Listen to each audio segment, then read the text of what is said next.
والصلاة والسلام على رسوله الكريم نبينا محمد وعلى آله وأصحابه أجمعين أما بعد فأعوذ بالله من الشيطان الرجيم بسم الله الرحمن الرحيم وكذلك جعلناكم أمة وسطا لتكونوا شهداء على الناس ويكون الرسول عليكم شهيدا رب اشرح لي صدري ويسر لي أمري واحلل عقدة من لساني يفقهوا قولي رب زدني علما۔ محترم عزیز بھائیوں اور معززات ماں بہنوں، یہ دور جس طرح جس انداز میں جدت کی دوڑ میں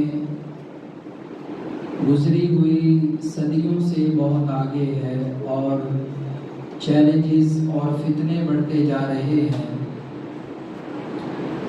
اس دور میں سب سے بڑا چیلنج، سب سے بڑا امتحان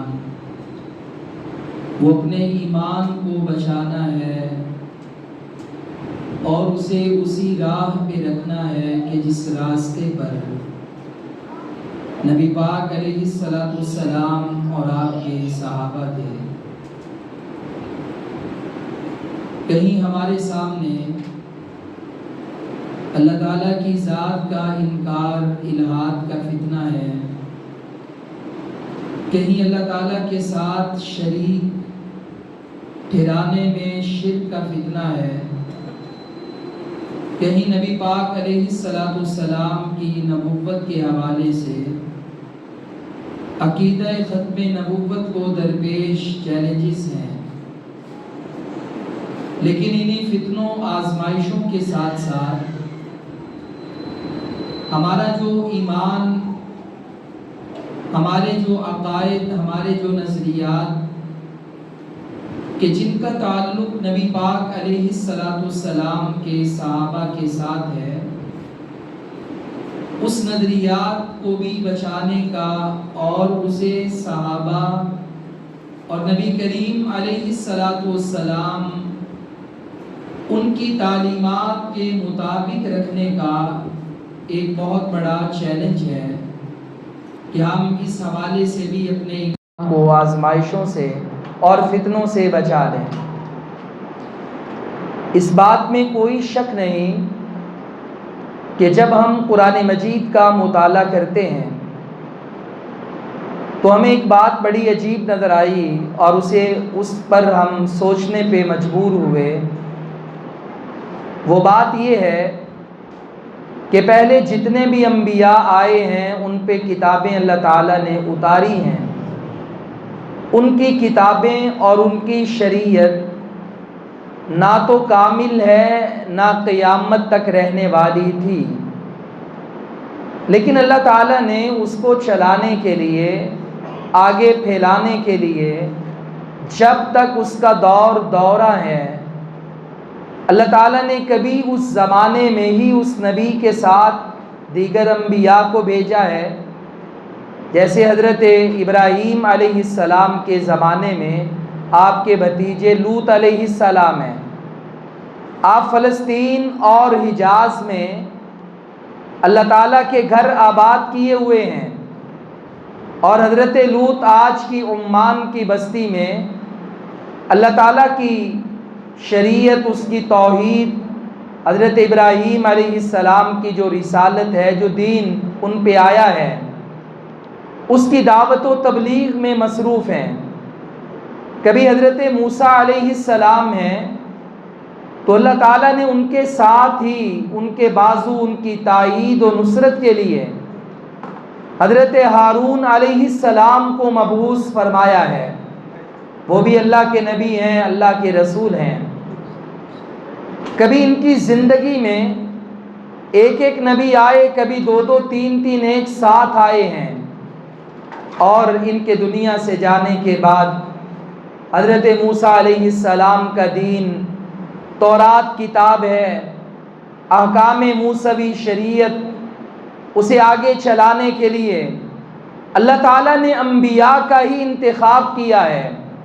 یوشع بن نون ہیں، جناب داؤد ہیں، حضرت سلیمان ہیں، زکریا یحییٰ ہیں، اور نہ جانے کتنے اللہ کے نبی ہیں۔ چند ایک کے نام قرآن میں مذکور ہیں، باقیوں کے نام اللہ ہی جانتے ہیں۔ اور ان کی تعلیم کو آگے پہنچانے کے لیے، دین کو آگے بڑھانے کے لیے، جو کہ ان کی شریعت کامل بھی نہیں، قیامت تک کے لیے بھی نہیں، اللہ رب العالمین انبیاء کا ہی انتخاب کر رہے ہیں۔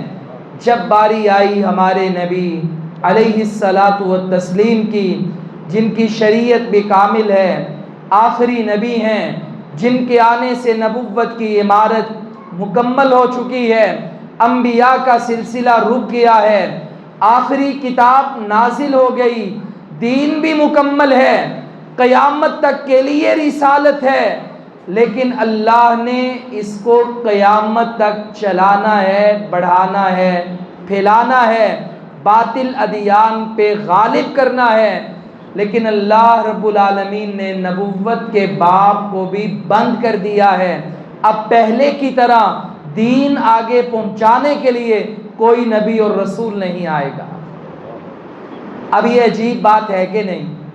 پہلی شریعتیں کامل بھی نہیں، تا قیامت بھی نہیں، لیکن ان کے پرچار کے لیے انبیاء آئے، اور ہمارے نبی پر جو اسلام کا لیٹسٹ ورژن آیا، الیوم اکملت لکم دینکم، دین کامل شریعت آئی، اور کافۃ للناس، قیامت تک کے لیے سارے جہانوں کے اللہ کے نبی بن کے آئے۔ اللہ تعالیٰ نے اس کے لیے نبوت و رسالت کے باب دروازے کو بند کر دیا ہے۔ اب سوال یہ ہے کہ اس دین کو رہنا بھی تا قیامت ہے، اسے آگے پہنچانے والا کون ہوگا؟ اللہ تعالیٰ نے یہ کام کس سے لیا ہے اور کس سے لینا ہے؟ یہ ایک سوال ہے، لیکن اس سوال کے ساتھ میں آپ کو اس کا ایک جواب دوں گا، لیکن تھوڑا سا ماضی میں چلتے ہیں۔ نبی پاک علیہ الصلاۃ والسلام پہ اترنے والی وحی، اس کی چین پہ غور کرتے ہیں۔ یہ وحی جو آسمانوں سے آئی ہے، یہ کیسے آئی؟ یہ چین کیا ہے؟ اور اس پہ غور کرنے کے بعد ہمیں اس بات کا اندازہ ہوگا کہ اللہ تعالیٰ نے اس دین کو آگے پھیلانے کے لیے اسلام کے اولین راوی صحابہ کرام کا انتخاب کیسے کیا، کس بنا پر کیا، کن اوصاف کی وجہ سے کیا۔ اللہ تعالیٰ نے جب آسمانوں سے یہ قرآن اتارا، ہم قرآن ہی سے سوال کرتے ہیں، ہمیں بتا، کلام تو اللہ کا ہے، آسمانوں سے اترا ہے، اللہ ہمیں قرآن کے ذریعے بتائیے اس قرآن کو لے کر کے آنے والا کون؟ قرآن کہتا ہے نزل بہ الروح الامین، اس قرآن کو آسمانوں سے جناب جبرائیل لے کر کے آئے ہیں، کہ جن کا لقب الروح ہے، اور ان کا ٹائٹل، ان کا وصف الامین ہے، وہ بڑا ہی امانت دار ہے۔ اللہ کہتے ہیں جبرائیل کے ذریعے قرآن آیا ہے۔ سورہ جن پڑھیے، سورہ الاحقاف پڑھیے، اللہ تعالیٰ نے اس میں بھی اور بیشتر مقامات پر پروٹوکول سیکیورٹی کا ذکر کر دیا۔ کہا جب یہ آسمانوں سے قرآن آتا ہے، اللہ کی وحی آتی ہے، اللہ تعالیٰ آسمانوں سے زمین تک فرشتوں کے کڑے پہرے لگا دیتے تھے، تاکہ جنات شیاطین وہ اللہ کی وحی میں رکاوٹ نہ بن سکیں، اور وہ اس کا ایک حرف بھی نہ جان سکیں کیا آ رہا ہے، کون لا رہا ہے، کس پر آ رہا ہے۔ اتنے پہروں کے ساتھ ہم نے یہ قرآن اتارا ہے۔ جناب جبرائیل کا ذکر اللہ نے الروح کے ساتھ سورۃ القدر میں کیا، تنزل الملائکۃ والروح، کہ 27ویں 23ویں 25ویں 29ویں تاک راتوں میں اللہ کا فرشتہ، فرشتوں کا سردار کہ جس کا لقب الروح ہے جبرائیل، وہ ہزاروں کروڑوں فرشتوں کے ساتھ زمین پہ آتے ہیں. وہاں اللہ نے صرف الروح کہا ہے، لیکن جب قرآن لے کر آنے کی بات آئی تو اللہ نے کہا الروح الامین. فرشتہ آیا ہے، قرآن لایا ہے، لقب اس کا الروح ہے، لیکن اللہ کہتا ہے الامین، وہ امانت دار ہے. قیامت تک کوئی شخص بھی آ سکتا تھا، مستشرق آ سکتا تھا، کوئی مسلمان اٹھ سکتا تھا، غیر مسلم اٹھ سکتا تھا، اعتراض کر سکتا تھا کہ یہ فرشتہ امانت دار بھی ہے کہ نہیں. اللہ کہتا ہے اعتراض کرنے سے پہلے میں تمہیں اس کے بارے میں بتا دیتا ہوں، یہ امانت دار ہے، اس کی امانت میں کوئی شک نہیں. اس نے سارے کا سارا قرآن بسم اللہ کی با سے والناس کی سین تک آمینہ کے لال کے قلب اطہر پہ اتارا ہے. یہ فرشتہ لے کر کے آیا ہے. اللہ کے رسول پہ قرآن اترا علی قلب. اللہ فرماتے ہیں ہم نے آپ کے دل پہ اتارا. اور اللہ کے رسول کیا ہیں، کیا سٹیٹس ہے، کیا مقام ہے، کیا رتبہ ہے. کسی عام بندے سے پوچھیں یا ساری بستی سے سوال کریں. مکہ المکرمہ میں اللہ کے رسول علیہ السلام کی 41 برس عمر ہے، اور آپ سارے مکے والوں سے ایک ہی سوال کرتے ہیں، بتاؤ تم نے مجھے صداقت میں، امانت میں، کردار میں کیسا پایا. واقعہ لمبا ہے، صرف اشارہ ہے. سارے ہی بیک زباں کہتے ہیں ہم نے آپ کو ہمیشہ سچ بولنے والا پایا ہے اور امانت دار پایا ہے. اب یہ قرآن کیا ہے، انا عرضنا الامانۃ. اللہ کہتے ہیں یہ ایک امانت ہے، یہ جس فرشتے کے ذریعے آئی وہ امانت دار ہے، جس نبی کے قلب اطہر پہ نازل ہوئی یہ قرآن کی امانت، وہ نبی بھی امانت دار ہیں. سارے مکے والے گواہی پیش کرتے ہیں، زبان کے سچے ہیں، کردار کے امانت دار ہیں. اب میرا ایک سوال ہے کہ اللہ کے رسول علیہ السلام دنیا سے جاتے ہوئے یہ امانت کس کے سپرد کر کے گئے؟ تو مجھے اس کا جواب بھی احادیث میں ملتا ہے. حجۃ الوداع کا خطبہ ہے، اللہ کے نبی صحابہ سے مخاطب ہیں، 1 لاکھ سے زیادہ صحابہ کرام ہیں. اللہ کے رسول ان سے ایک سوال کرتے ہیں، فرمایا لوگوں مجھے ایک بات بتانا، قرآن میں اللہ نے میری ذمہ داری لگائی، یا ایھا الرسول بلغ ما انزل الیک من ربک، اے رسول پہنچا دیں، تبلیغ کر دیں، لوگوں تک میرا دین پہنچا دیں. ما انزل الیک من ربک، اللہ جو اتار رہا ہے وحی جلی قرآن کی صورت میں، وحی خفی خواب کی صورت میں، فرشتے کی صورت میں، الہام کی صورت میں، جو بھی اللہ نے آپ پہ اتارا ہے یہ لوگوں تک پہنچا دیں.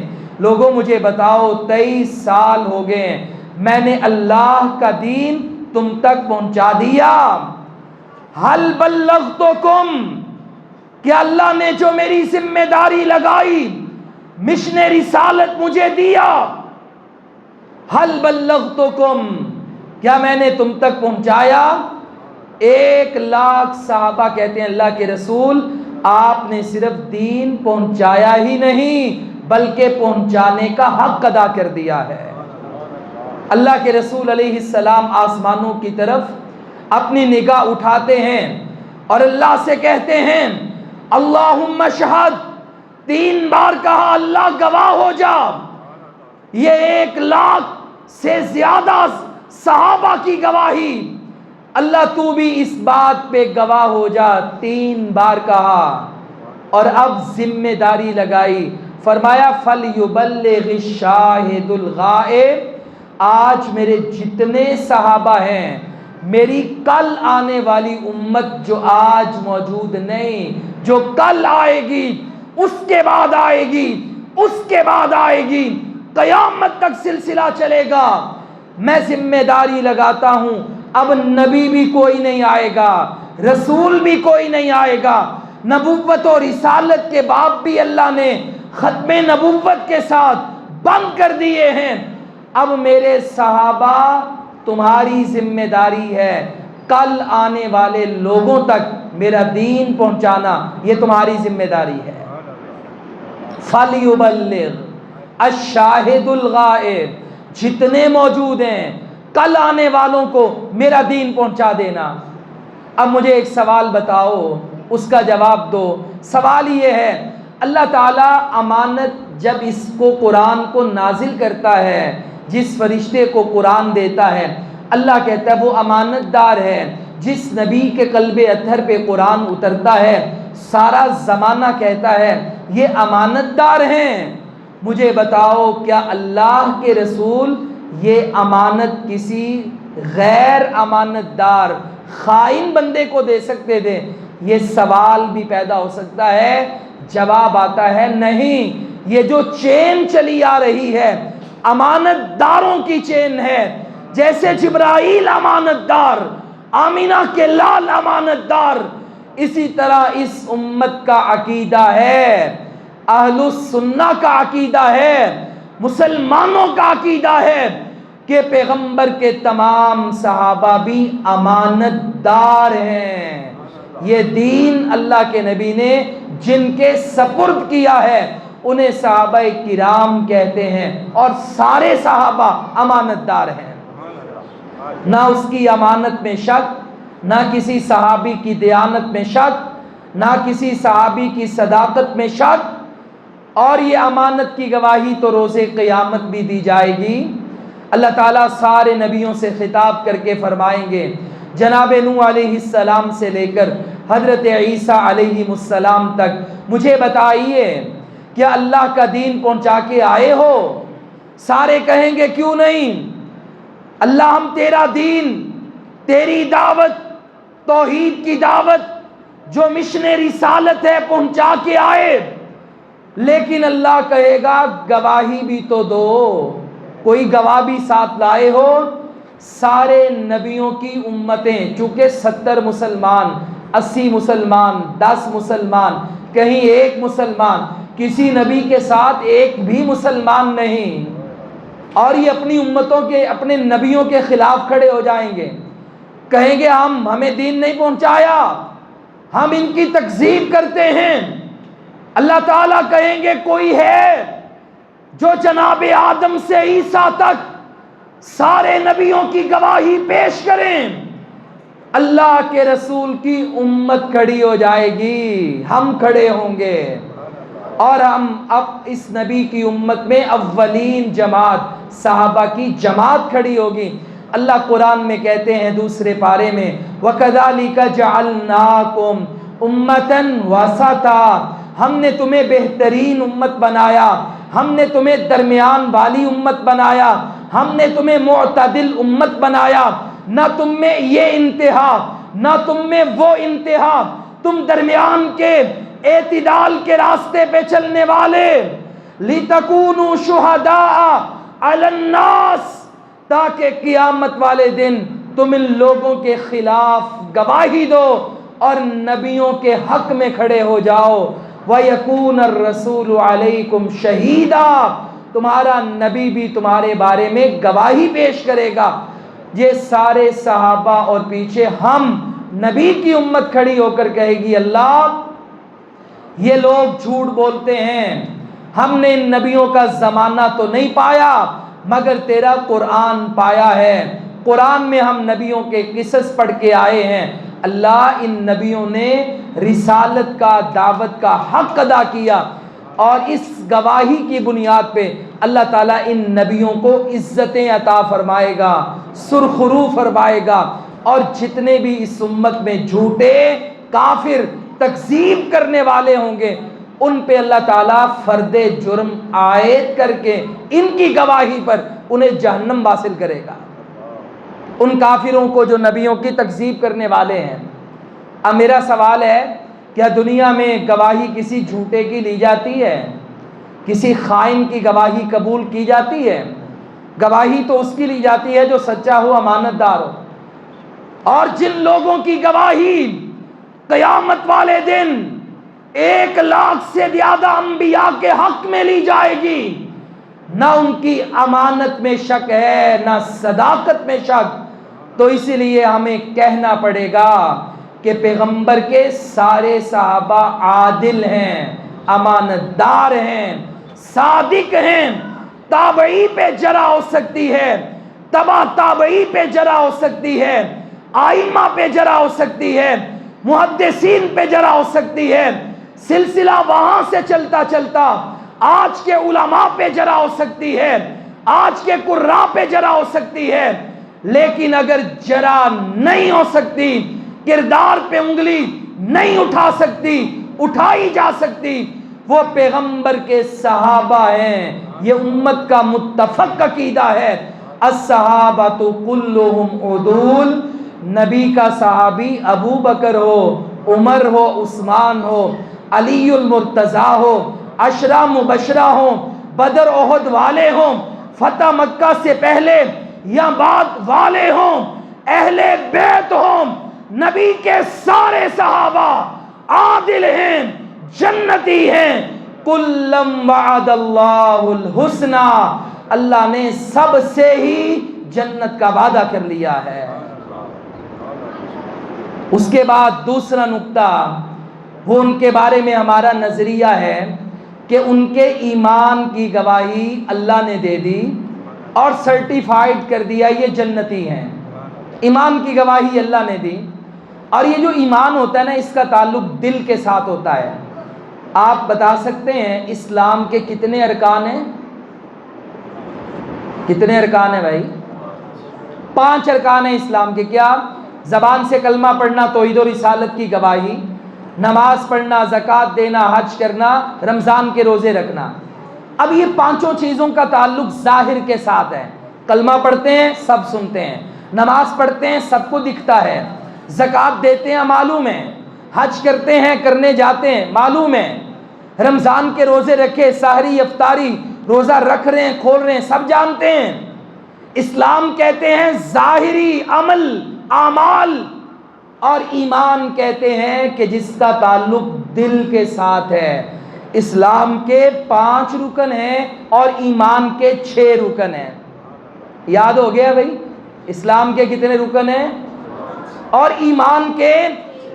اسلام کا تعلق ظاہر کے ساتھ اور ایمان کا تعلق باطن کے ساتھ، دل کے ساتھ ہے۔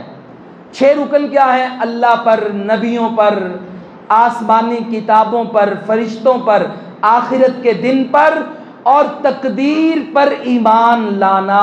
یہ 6 چیزوں کا تعلق، اس کا نام ایمان ہے، اور یہ دل کا تعلق ہے۔ ظاہر کو بندہ دیکھتا ہے، باطن کو نہیں دیکھتا۔ اب بندہ ایمان والا ہے یا نہیں، کوئی فیصلہ نہیں کر سکتا۔ یہ فیصلہ صرف علیم بذات الصدور، دلوں کے حال جاننے والی ذات اللہ تعالیٰ ہی جانتی ہے۔ اور اس نے صحابہ کے دلوں کو دیکھا اور ایمان کی گواہی دی۔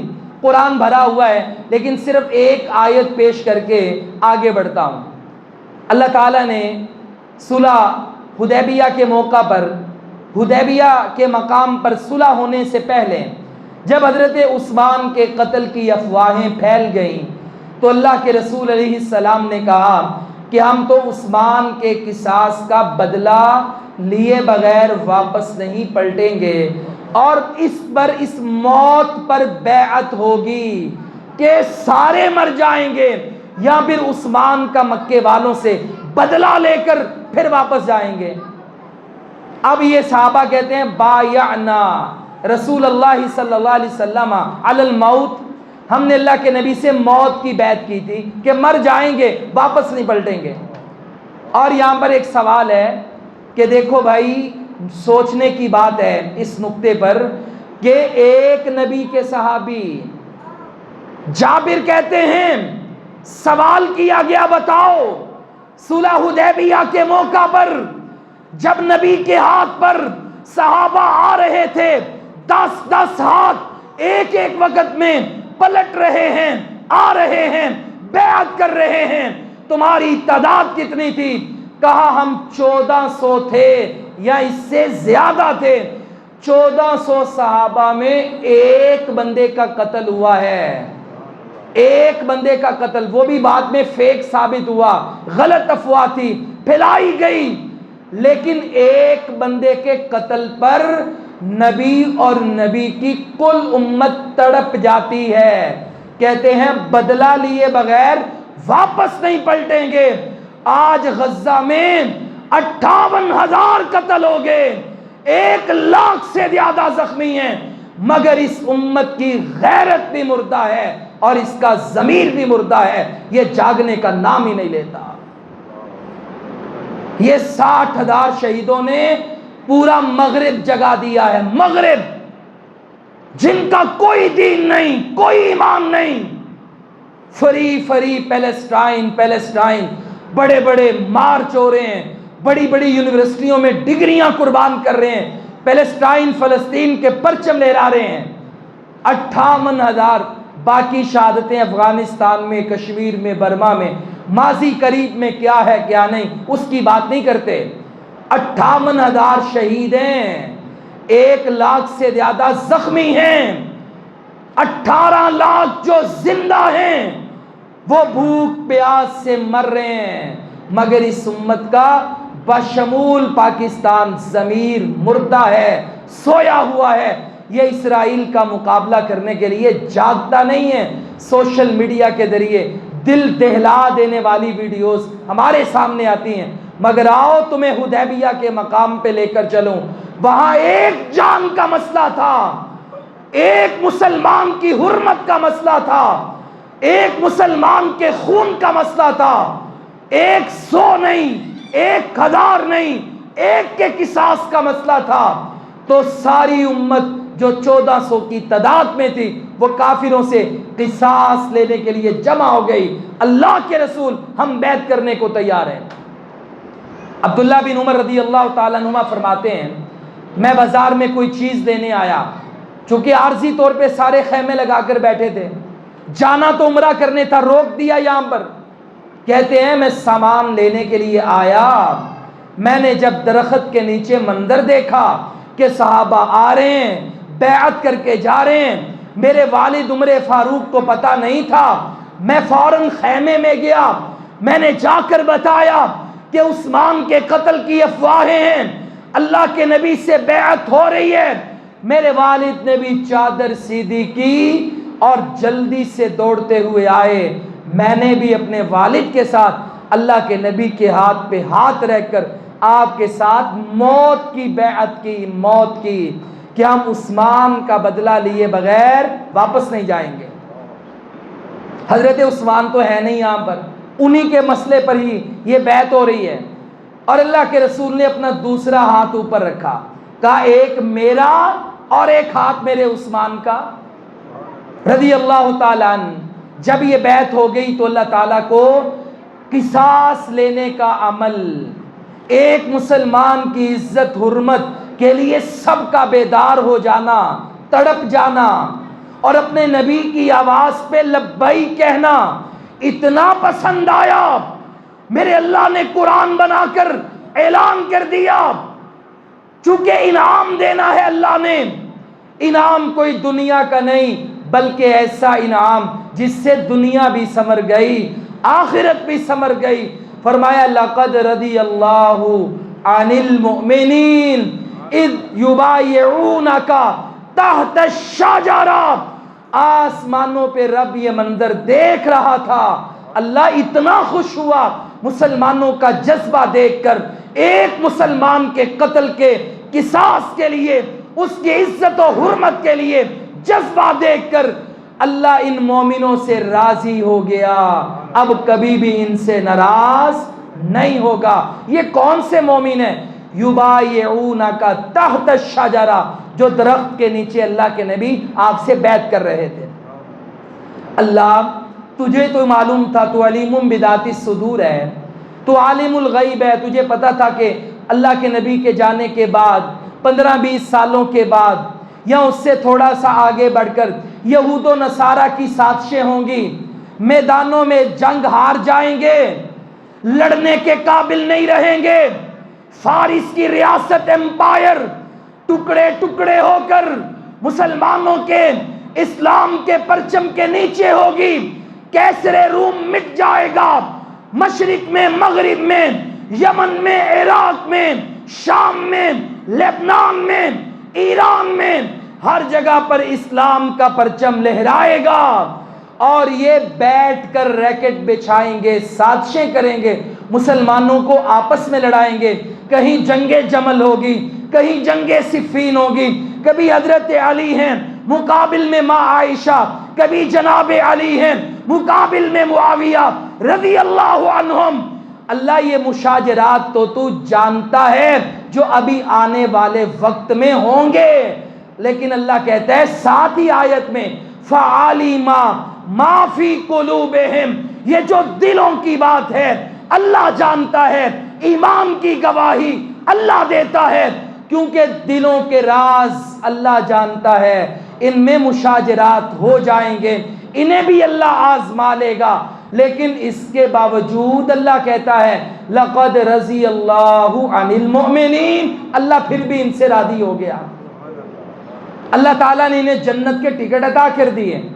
اعد اللہم مغفرتن، کہیں مغفرت کا اعلان، کہیں جنات کا اعلان، کہیں رضوان کا اعلان۔ حالانکہ اللہ تعالیٰ جانتا ہے کہ بعد میں کیا ہوگا، مگر اس کے باوجود کہا ہم نے معاف کر دیا، ہم نے جنت عطا کر دی۔ تم بعد میں آ کے تجزیات نہ کرنا، تمہارے تجزیے ایک طرف، تزکیہ اللہ جاری کرتا ہے، سرٹیفکیٹ اللہ دیتا ہے۔ وہ کیا ہے؟ اللہ نے انہیں اس سب کے باوجود معاف کر دیا ہے، یہ جنت میں جائیں گے۔ یہ عقیدہ ہے ہمارا جو اللہ تعالیٰ نے صحابہ کرام کے بارے میں ہمیں عطا کیا ہے کہ ہم ان کے ایمان کی گواہی دیں، ان کے اسلام کی گواہی دیں۔ اور یہاں پہ ایک اور بات ہے، مثال ہے، اس مسجد میں سمجھ لیں دارالافتاء ہے، فتویٰ لینے کے لیے لوگ آتے ہیں، پنچایت ہوتی ہے، اور ہم اپنے 7 بھائی کو چیئرمین بنا دیتے ہیں، بھائی ان کے درمیان فیصلہ کر دو۔ یہ پنچایت کیا ہے؟ چلو میاں بیوی کی باتیں لیتے ہیں، لڑائی ہو گئی، نوبت طلاق تک آ گئی، مگر اس بھائی صاحب نے کہا کہ میں ان کی صلح کروا دوں۔ عورت نے الزام لگائے خامند پر، اس کے گھر والوں نے الزام لگائے میرے ساتھ ایسا ہوا، ہمارے ساتھ ایسا ہوا، خامند نے اس پر الزام لگائے، ان کے گھر والوں نے ان پر لگائے، باتیں دونوں کی سنی گئی، لیکن چیئرمین صاحب 7 صاحب صلح کروانے میں کامیاب ہو گئے، صلح ہو گئی۔ اب صلح ہونے کے بعد ایک بندہ کھڑا ہوتا ہے، میاں بیوی کی صلح ہو گئی، گھر آباد ہو گیا، صلح ہو گئی، ایک تیسرا بندہ کھڑا ہوتا ہے، وہ کی گئی صلح پر اپنے پرانے دفن کیے ہوئے مردے دوبارہ اکھیڑتا ہے، کہتا صلح تو ہو گئی ہے پر میں جاننا یہ کیا کرتی رہی اور وہ کیا کرتا رہا، اب مجھے ایمان اور انصاف سے بتانا، معاشرتی زندگی آپ بھی جیتے ہیں، گھر والے آپ بھی ہیں، بیوی بچوں والے آپ بھی ہیں، مجھے بتاؤ بہن بھائی کے درمیان، بھائی بھائی کے درمیان، بھائیوں کے سے ہٹ کر میاں بیوی کے درمیان، دوست دوست کے درمیان صلح ہو جانے کے بعد اگر پھر کوئی ان کا ماضی کرے دے تو بتاؤ کوئی عقل مند آدمی اس بندے کو عقل مند اور صلح پسند ایمان والا کہنے کو تیار ہے یا نہیں ہے؟ اب ہاں یا نہ اونچی آواز میں بتاؤ بھائی۔ آپ اس کو کہیں گے یہ فسادی ہے، صلح ہو گئی مگر اس کے بعد یہ کی ہوئی صلح پہ پانی پھیر رہے، جنگ ہوئی قصاص عثمان پر، مسئلہ کیا ہے کہ حضرت عثمان کا بدلہ لو۔ سیدنا علی المرتضی رضی اللہ عنہ نے کہا دیر سے لیں گے، ماں عائشہ نے کہا ابھی ابھی سویرے سویرے لینا ہے، بس اسی معاملے میں دونوں آمنے سامنے آئے، جنگ بھی ہو گئی، بعد میں صلح بھی ہو گئی، ماں عائشہ رضی اللہ تعالی عنہا اور حضرت علی کے درمیان معاملات ختم بھی ہو گئے، پھر امیر معاویہ کا بھی یہی موقف، جنگ بھی ہوئی، حکم بنائے گئے، صلح بھی ہو گئی دونوں کے درمیان، بعد میں حضرت حسن نے غیر مشروط صلح بھی کر لی، وہ اس اہل بیت کا سردار بن گیا، پیارے نبی کی حدیث کا حقدار بن گیا، وہ جنتی نوجوانوں کا سردار شہزادہ بن گیا، حضرت حسن حضرت علی کے بیٹے۔ اب بتاؤ صلح بھی ہو گئی، معاملہ ختم بھی ہو گیا، اب کوئی 1500 سال کے بعد ان کے دوبارہ سے ان قصوں کو کرے دے کہ جن کے بارے میں اللہ نے قیامت والے دن پوچھنا بھی نہیں، ہمیں اللہ تعالیٰ نے سوال کرنا بھی نہیں، نہ یہ چیزیں ہمارے زندگی اور ایمان کا حصہ ہیں۔ بتاؤ میاں بیوی کی صلح خراب کرنے والا نہ عقل مند ہو سکتا ہے، نہ صلح جو ہو سکتا ہے، نہ ایماندار ہو سکتا ہے، جو نبی کے اصحاب کی ہوئی صلح پر پانی پھیرنا چاہے اور 1500 سال کے بعد لوگوں کے دلوں کو ان کے بارے میں میل کچیل سے بھرنا چاہے، ہم اسے صلح جو اور ایماندار کیسے کہہ سکتے ہیں؟ وہ فسادی تو ہو سکتا ہے، وہ ایک صلح جو آدمی نہیں ہو سکتا۔ تو لہذا ہمیں صلح جو بننا ہے، ہمیں کبھی بھی نبی علیہ السلام کے صحابہ کے اس چیپٹر میں بھی ان کے ایمان کے متعلق شک کرنے کی گنجائش اللہ تعالیٰ نے انہیں معاف فرما دیا۔ آگے بڑھیں، اب یہ صحابہ کرام کے ہم پر احسان کتنے ہیں، میں اس کا صرف ایک پہلو بیان کرنا چاہتا ہوں، اور شاید آپ نے اس پہلو میں بڑی باتیں سنی ہوں، لیکن جس طرح میں آپ کو بتانا چاہ رہا ہوں آج اللہ تعالیٰ کی توفیق سے، شاید آپ اس کو آج پہلی بار اس اینگل سے ذرا سوچیں اور آپ کے دلوں میں نبی پاک علیہ السلام کے صحابہ کرام کی قدر، منزلت اور رفعت تازہ ہو جائے گی اور قدر بڑھ جائے گی۔ اسلام کے اولین راوی وہ صحابہ کرام ہیں۔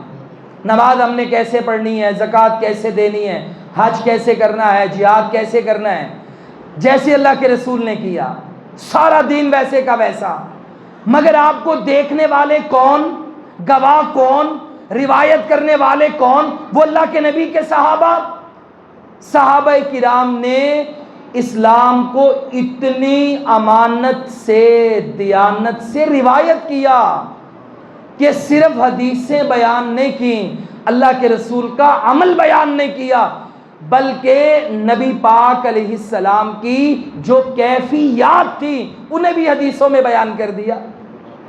مثلا میں آپ کو 2-3 مثالیں دیتا ہوں، نبی علیہ السلام کی ذات مبارک سے مثال دیتا ہوں، آپ کی ذات مبارک۔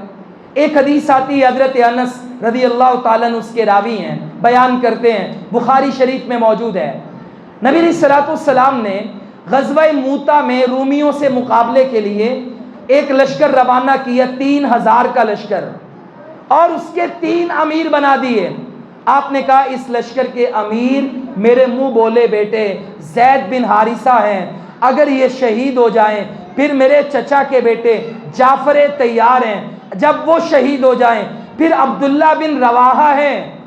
آپ نے 3 امیر کہ اس کی شہادت کے بعد یہ، اس کے بعد یہ، اس کے بعد یہ بنا کر روانہ کر دیے۔ ہوا یہ کہ تینوں شہید ہو گئے، اور حضرت خالد بن ولید رضی اللہ تعالی عنہم وہ بھی اس لشکر میں شامل، انہوں نے جب 3 امراء کی، جرنیلوں کی، قائدین کی شہادت دیکھی، آگے بڑھ کر اب فیصلہ خود ہی کر لیا، خود ہی فیصلہ یہ کیا کہ اب ہم کس کو امیر نامزد کریں، تو لہذا اپنے آپ کو ہی امیر نامزد کر کے جھنڈا پکڑ کے قیادت کرتے ہوئے آگے بڑھ گئے۔ اب اگر یہ خبر مدینہ میں پہنچے تو کم از کم 20 راتوں کا سفر ہے، اللہ کے رسول کے پاس 20 راتوں کے بعد یہ شہادتوں کی خبر آئے، مگر اللہ تعالیٰ نے آسمانوں سے جبرائیل کے ذریعے فوراً یہ خبر نبی پاک علیہ السلام تک پہنچا دی۔ حضرت انس فرماتے ہیں اللہ کے رسول تشریف لائے، منبر پہ آپ نے خطبہ دیا، خطبہ پڑھنے کے بعد آپ فرماتے ہیں وہ جو لشکر میں نے روانہ کیا، زید میرا بیٹا شہید ہو گیا، پھر اسلام کا جھنڈا جعفر نے اٹھایا، وہ بھی شہید ہو گیا، پھر یہ جھنڈا عبداللہ ابن رواحہ نے اٹھایا، وہ بھی شہید ہو گئے۔ کہا اب جھنڈا، اللہ نے مجھے بتایا خالد بن ولید سیف من سیوف اللہ، اللہ کی تلواروں میں سے ایک تلوار نے اٹھایا، اب اللہ اس کے ہاتھوں پہ مسلمانوں کو فتح عطا کرے گا، وہ اس لشکر کو سمیٹ کر آہستہ آہستہ واپس پلٹے گا۔ حدیث مکمل ہو گئی۔ حضرت انس بن مالک نے اللہ کے نبی سے جو سنا ہے وہ یاد کیا، ہم تک پہنچایا، بات پوری ہو گئی۔ اب اس سے آگے بات نہیں ہے، کچھ بیان نہ بھی کریں تو حدیث مکمل ہے، لیکن قربان جاؤں انس بن مالک جب 30-40 سالوں کے بعد یہ حدیث تابعین کو بیان کر رہے تھے تو اللہ کے رسول کے جو چہرے کے تاثرات تھے نا، جو انس کی آنکھ نے فلم بند کر لیے، اپنے دماغ میں سیو کر لیے، وہ بھی بیان کرتے ہیں، کہتے ہیں فَعَيْنَاهُ تَذْرِفَانِ، میں نبی کی آنکھوں کو دیکھ رہا تھا، آپ صلی اللہ علیہ وسلم کی آنکھوں سے ان شہداء کی شہادت پر غم کی وجہ سے آنکھوں سے آنسوؤں کا سیلاب بہ رہا تھا۔ فَعَيْنَاهُ تَذْرِفَانِ، میں نے کہا انس تصورات کی دنیا میں نے کہا انس ابن مالک، اگر آپ یہ حدیث اتنی بیان کر دیتے تو کافی تھا، جو اللہ کے رسول سے آمینہ کے لال سے آپ نے سنا ہے بیان کر دیا ہے، مگر جو آپ نے چہرے کے تاثرات بھی بیان کر دیے تو مجھے تصورات کی دنیا میں حدیث کی کتاب سامنے رکھ کر ان الفاظ نے کہا، انس نے اتنا بھی گوارا نہیں کیا کہ اس نے پیغمبر کو روتے دیکھا ہے وہ امت سے یہ بھی چھپا لے۔ دیانت امانت کا یہ تقاضا تھا، جہاں پہ اللہ کے رسول کے الفاظ بیان کیے گئے وہاں اگر چہرے کے تاثرات میں غم کو دیکھا، بہتے ہوئے آنسوؤں کو دیکھا تو صحابہ نے وہ بھی بیان کر دیے، امت سے چھپائے نہیں۔ اور اگر اس غم کے ساتھ چہرے کی چمک دمک مسکراہٹ کو بیان کروں تو یہ روایت بیان کرنے والے سیدنا ابو ہریرہ ہیں رضی اللہ تعالیٰ عنہ، اور حدیث کی کتاب بخاری شریف ہے۔ فرماتے ہیں ایک صحابی عرابی دیہاتی سیدھا سا بندہ اللہ کے رسول کے پاس آیا، مجمع لگا ہوا ہے، سارے صحابہ بیٹھے ہیں، کھڑا ہو کر کہنے لگا اللہ کے حبیب یا رسول اللہ ہلکت اصبت آلی فی رمضان، میں ہلاک ہو گیا، تباہ ہو گیا، میں نے رمضان میں روزے کی حالت میں جو کام اللہ نے منع کیا ہے میں اپنے گھر والی کے ساتھ وہ کام کر بیٹھا ہوں، میں برباد ہو گیا، میں ہلاک ہو گیا، بتائیں اب میرا کیا بنے گا؟ اللہ کے رسول نے اسے کہا تیرے پاس لونڈی ہے؟ اگر ہے تو کفارے میں آزاد کر، اس گناہ کا ازالہ ہو جائے گا۔ کہنے لگا جی میرے پاس غلام لونڈی نہیں ہے۔ آپ نے کہا چلو ایسا کرو 2 ماہ کے مسلسل روزے نفلی روزے رکھ لو۔ کہنے لگا جی روزے کی وجہ سے یہ کام ہوا ہے اور اب میں روزے رکھوں یہ تو بہت بڑا کام ہے، نہیں رکھ سکتا۔ کہا تیرے پاس 60 مسکینوں کا کھانا ہے، جا کے 60 غریبوں کو کھانا کھلا دے۔ کہنے لگا اللہ کے نبی غربت اتنی ہے کہ میں گھر والوں کا کھانا پورا کر لوں، گھر میں کھانا ہو جائے، فقیری ختم ہو جائے تو الگ بات، میں کسی اور کو جا کر کھلاؤں اس کی بھی گنجائش نہیں۔ یہ کہہ کر وہ بیٹھ گیا۔ تھوڑی دیر گزری، ابو ہریرہ فرماتے ہیں ایک بندہ آیا، کھجوروں کا ٹوکرا لایا، اور اللہ کے رسول نے کہا وہ بندہ کدھر ہے؟ این السائل، بندہ کدھر ہے سوال کرنے والا؟ جی اللہ کے رسول میں کھڑا ہو گیا۔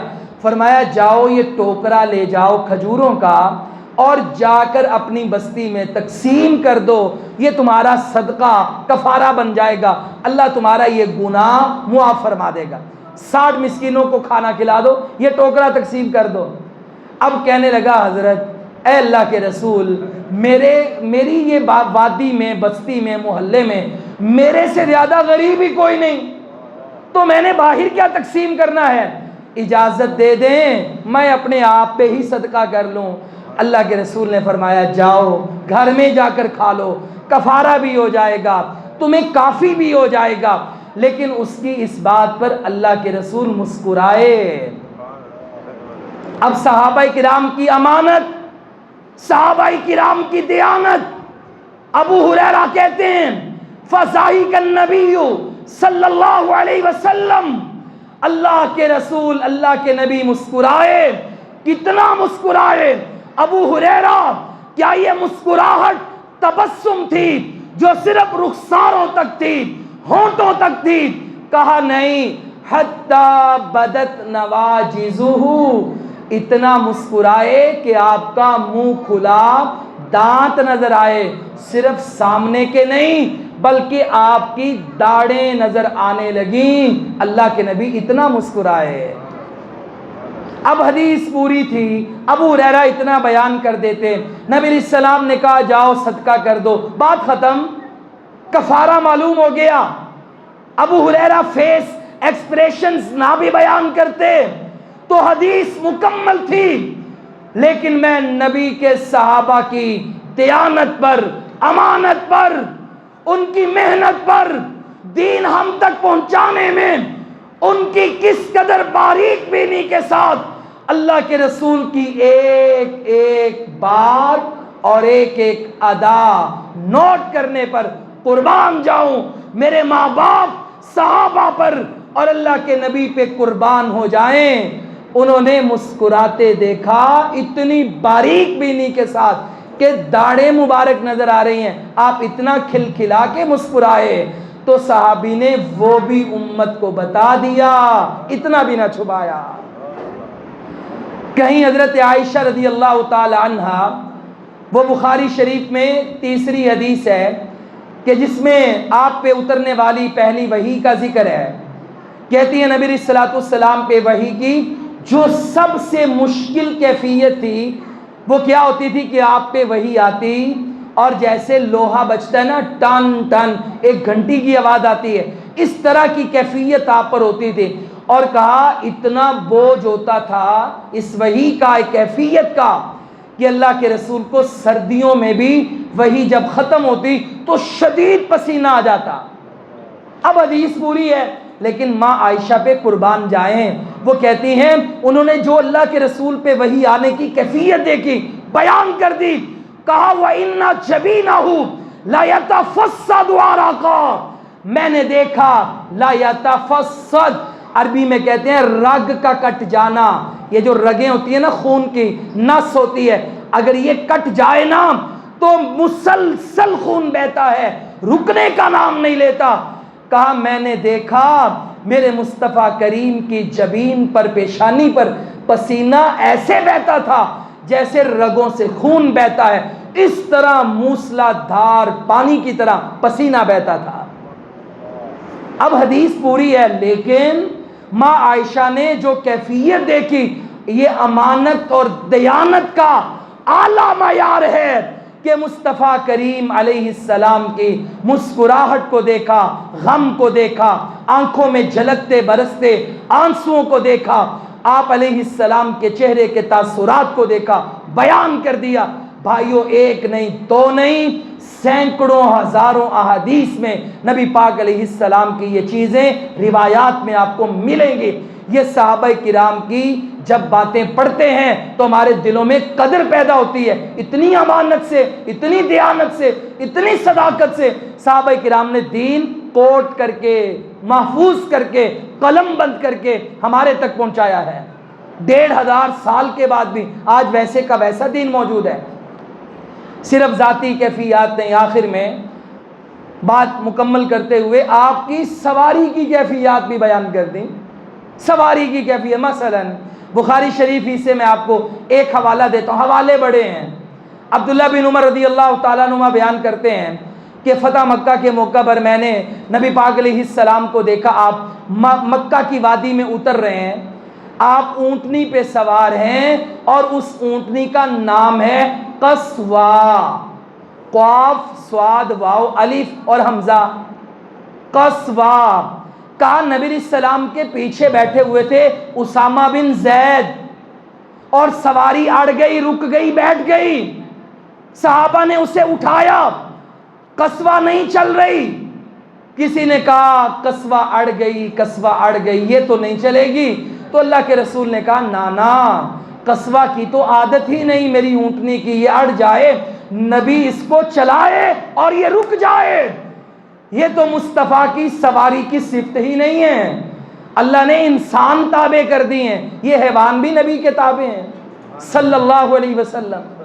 کہا سنو یہ وہ جگہ ہے جہاں پہ اللہ نے ہاتھی والوں کو روکا تھا جب وہ حملہ کرنے آئے تھے، یہاں فرشتوں کے پہرے لگے تھے، یہ وہ جگہ ہے جہاں یہ اونٹنی بیٹھی ہے۔ پھر صحابہ کہتے ہیں آپ نے ذرا اسے ڈانٹ کے اٹھایا تو اونٹنی چل پڑی۔ اب میں نے اس روایت سے دیکھا، روایت لمبی ہے، اللہ کے رسول کا سفر ہے، پھر بیت اللہ میں داخل ہونا ہے، پھر نوافل پڑھنے ہیں، وہ لمبی روایت ہے، لیکن عبداللہ بن عمر صرف وہ خاص چیزیں بیان کر دیتے تو حدیث کافی تھی۔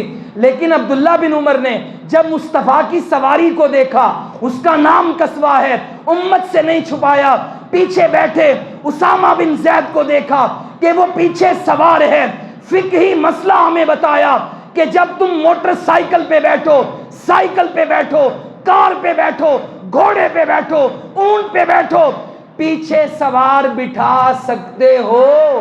یعنی کتنے فقہی مسائل بھی بتا دیے، اور نبی کی سواری کے اوصاف بھی اگر صحابی کو نظر آئے، اس نے امت سے چھپائے نہیں بلکہ دین بتانے کے ساتھ وہ بھی ہمیں بتا دیے۔ اور آخر میں حضرت رسول اللہ صلی اللہ علیہ وسلم کے ایک اور صحابی ہیں، وہ حجۃ الوداع کا موقع بیان کرتے ہیں، کہتے ہیں اللہ کے نبی مینا میں خطبہ دے رہے تھے، اونٹنی پہ سوار تھے، اور آپ کی لگام سواری کی میں نے پکڑی ہوئی مہار، تو کہا اس کی قصوہ کی جو جھاگ تھی نا، منہ کی لعاب تھا، وہ میرے کندھوں کے درمیان گر رہا تھا۔ اب یہ بات بیان کرنے نہ بھی کرتے تو حدیث کافی تھی، مینا کا خطبہ انہوں نے بیان کر دیا، لیکن خطبہ سنا، اسے یاد کیا، اسے بیان کیا، لیکن اس کو بیان کرنے کے ساتھ جب یہ لعاب گر رہا تھا کندھوں کے درمیان، اس کا بھی ذکر کر دیا۔ ہمیں کیا فائدہ ہوا؟ محدثین نے، فقہاء نے، علماء نے اس حدیث سے مسئلہ اخذ کیا، شریعت کا اتنا بڑا مسئلہ پتہ چلا کہ جن جانوروں کا گوشت کھایا جاتا ہے معقول اللحم، اگر ان جانوروں کا لعاب کپڑوں پہ لگ جائے، کپڑے ناپاک نہیں ہوتے، پاک ہی رہتے ہیں، اگر ناپاک ہونے ہوتے اللہ کے نبی اسے کہتے ہٹ جاؤ کپڑے خراب نہ ہو جائیں۔ یعنی جہاں پر صحابہ کرام نے جو احادیث میں اللہ کے رسول کی ذات سے، آپ کی سواریوں سے، آپ کے ساتھ جڑی ہوئی چیزوں سے اوصاف بیان کیے، ایک تو ان کی اعلیٰ درجے کی دیانت، امانت ہے، جیسے جیسے حدیثیں پڑھتے جاتے ہیں ان کی قدر دل میں پیدا ہوتی ہے، اور اس کے ساتھ ساتھ ہمیں فقہ کے جہان میں بڑی بڑی چیزوں کا ادراک ہوتا ہے، بڑے بڑے مسئلے اخذ ہوتے ہیں۔ تو بھائیو یہ ہیں نبی کریم صلی اللہ علیہ وسلم کے صحابہ کرام کہ جو اسلام کے اولین راوی ہیں، جنہوں نے یہ دین ہمارے تک سمیٹ کر پہنچایا ہے۔ اور ہمارے ایک استاد، بہت بڑے عالم ارشاد الحق اثری علامہ صاحب، وہ حیات ہیں، دعا کریں اللہ تعالیٰ انہیں صحت و ایمان والی زندگی عطا فرمائے۔ وہ ایک پروگرام میں طلباء سے خطاب کرتے ہوئے کہتے تھے کہ اگر ہم صرف، آج کل تو اردو کتابیں موجود ہیں، آپ بھی گھروں میں جا کر بخاری شریف، مسلم شریف میں صرف حجۃ الوداع پڑھ لینا اللہ کے رسول کا، ساری حدیثیں، کہتے ہیں اگر آج سے 1500 سال پہلے کیمرہ ہوتا نا، کیمرہ، شاید کیمرہ مین اللہ کے رسول کی اس حج والی زندگی کے ایام کا احاطہ نہ کر پاتا، اس سے کئی چیزیں رہ جاتی، مگر اللہ کے رسول کے صحابہ نے اللہ کے نبی کا اٹھنے والا ایک ایک قدم، ایک ایک ادا، ایک ایک لفظ ایسے محفوظ کر لیا ہے کہ جب حجۃ الوداع پڑھتے ہیں، جن لوگوں نے وہ مینا عرفات کے میدان دیکھے ہیں، پڑھتے جاتے ہیں، تصورات میں 1400 سال پہلے کے دروازے کھلتے جاتے ہیں۔ یہ ان کی امانت ہے، صداقت ہے، انہوں نے بڑی عرقریزی کے ساتھ دین ہم تک پہنچایا۔ انتخاب ان کا اللہ نے کیا ہے، اگر جبرائیل بھی امانت دار، آمینہ کے لال بھی امانت دار، تو میرا یہ عقیدہ اور نظریہ ہے پیغمبر کے صحابہ بھی امانت دار، کلہم عدول، اللہ تعالیٰ نے ایسے ہی نہیں ان کو یہ ساری امانت منتقل کی۔ نبی رسول تو کوئی نہیں آئے گا، وہی اللہ کے رسول کے وارث بنے اور ایسا دین اخلاص کے ساتھ ہم تک پہنچایا کہ آج ہم بھی مسلمان ہیں۔ ہمارے بھی علاقے دیبل کراچی کی بندرگاہوں تک 1500 سال پہلے نبی کے صحابہ کے قدموں کے نشان ملتے ہیں، فتوحات اور دین کے علم ملتے ہیں۔ جہاں پہ بھی اللہ کے رسول کے صحابہ لیٹے ہیں، اللہ تعالیٰ سب پہ راضی ہو جائے، رضی اللہ عنہم، سب کی قبروں پہ کروڑوں اربوں رحمتیں نازل فرمائے، اور ہمیشہ ہمیں بھی، ہماری نسلوں کو، ہماری اولادوں کو پیغمبر کے صحابہ کے ساتھ محبت کی توفیق عطا فرمائے، اور ان کا جو مشن ہے غلبہ دین، اللہ کے دین کو پھیلانا دعوت کے ذریعے، جہاد کے ذریعے۔ یہ بھی بڑی عجب بات ہے کہ نبی کے صحابہ مسلمان مدینہ میں ہوئے، قبریں کہاں ملتی ہیں؟ کسی کی مصر میں، کسی کی شام میں، کسی کی عراق میں، کسی کی یمن میں، کسی کی افغانستان میں، کسی کی کہاں۔ یعنی یہ صحابہ پھیل گئے، علاقوں کی قربانیاں دیں، گھر بار کی قربانیاں دیں، جہاد کرتے ہوئے، اسلام کے پرچم لہراتے ہوئے ساری دنیا پر، آدھی سے زیادہ دنیا پر حضرت معاویہ رضی اللہ تعالیٰ عنہ کے زمانے میں اسلام غالب آیا اور اسلام کے جھنڈے لہرائے گئے۔ اللہ اسی مشن کو آگے پہنچانے کی ہمیں بھی توفیق عطا فرمائے، صحابہ ہی کے قافلے کا ہمیں بھی مسافر بنائے، اسی محبت میں ہمیں آمینہ کے لال کے ساتھ، پیغمبر کے اصحاب کے ساتھ قیامت والے دن ہمارا حشر فرمائے، ہمیں جمع فرمائے۔ وآخر دعوانا ان الحمد للہ رب العالمین۔